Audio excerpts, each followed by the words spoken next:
বন্ধুরা, আমি এখন আপনাদেরকে দেখাবো চিংড়ি দিয়ে পটল রান্না করা। আমি এখন এখানে পরিমাণ মতো দিচ্ছি পেঁয়াজ, কাঁচামরিচ। এটা ব্রাউন কালার করে ভেজে নেব।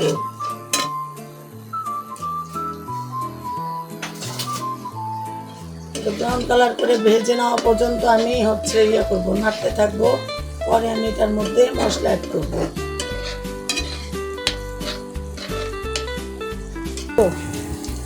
বন্ধুরা, এটার মধ্যে একটু বেশি করে পেঁয়াজ না দিলে ভালো লাগবে না, আমি বেশি করে পেঁয়াজ দিয়েছি।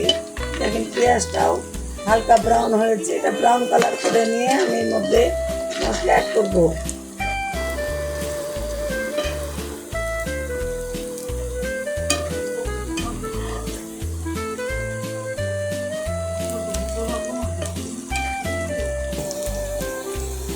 দর্শক বন্ধুরা, আমার পেঁয়াজটা ভাজা হয়ে গেছে।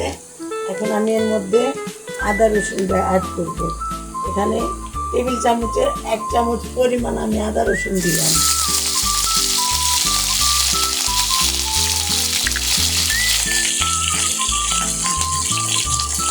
এক চা চামচ হলুদের গুঁড়া দিলাম।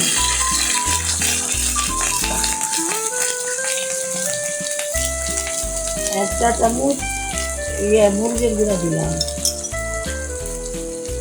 আমি এখানে একটু পানি অ্যাড করলাম। এখন মশলাটা ভালো করে কষিয়ে নিব। আমি এখানে কাঁচা জিরা আর ধনিয়া এখানে অ্যাড করলাম 1 চা চামচ। আমি এখন একটু ভালো করে কষিয়ে নিব, তেলে আসা পর্যন্ত কষাবো।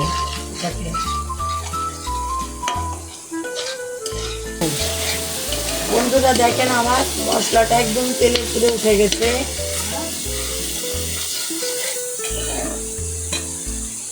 আমি এখানে কিছুটা চিংড়ি অ্যাড করব। আমি চিংড়িটাকে ভালো করে কষিয়ে নিব।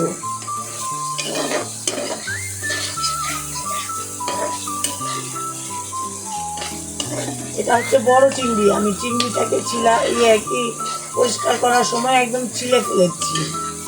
খোসা থাকলে আমার চিংড়িটা ভালো লাগে না খেতে, সেই জন্যে। সবাই কিন্তু খোসা ছিলে ফেলে না, আমি ছিলে ফেললাম, কেননা আমার ভালো লাগে না খোসাটা। আমি এখানে মিষ্টি কুমড়া, পটল, আলু এখন এখানে অ্যাড করবো।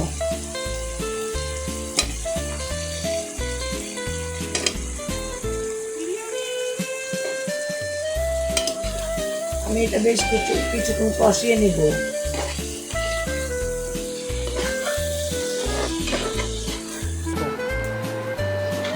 আমি এটা একটু করে কষাবো আর ঢেকে দিব, তাহলে কষানোটা তাড়াতাড়ি হয়ে যাবে।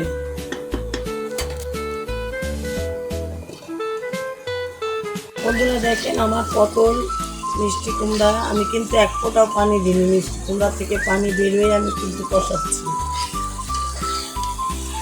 আমার কষানো হয়ে গেছে। এখন আমি এখানে একটু পানি অ্যাড করবো।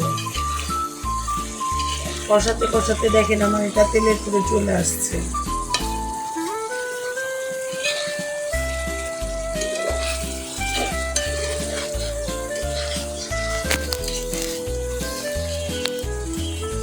আমি এখন এটাতে একটু পানি অ্যাড করবো।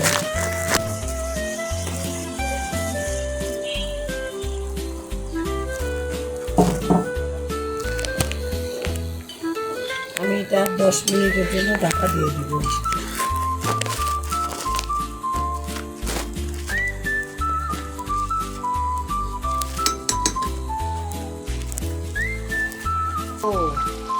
গাইস দেখেন, আমার এই তরকারিটা হয়ে গেছে। এখন আমি নামাবো। এর মধ্যে এখন আমি জিরা আর ধনিয়া গুঁড়া দিব। ভাজা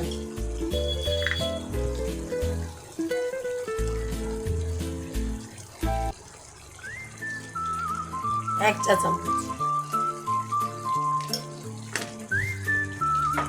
এটা এখন আমি নাড়বো, নেড়ে নামিয়ে দেবো।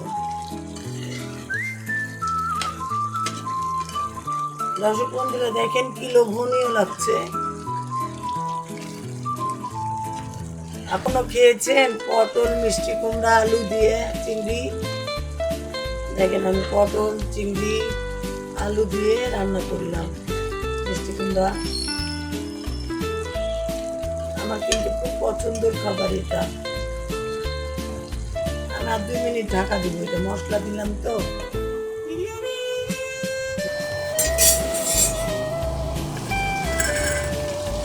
দর্শক বন্ধুরা দেখেন আমার মিষ্টি কুমড়াটা হয়ে গেছে। আর আমার একটা গোপন সিক্রেট আছে এটা রান্না করার, সেটা হচ্ছে একটু চিনি দিবেন, তাহলে অনেক টেস্ট হবে। দেখেন এটা তেলের উপরে উঠে গেছে।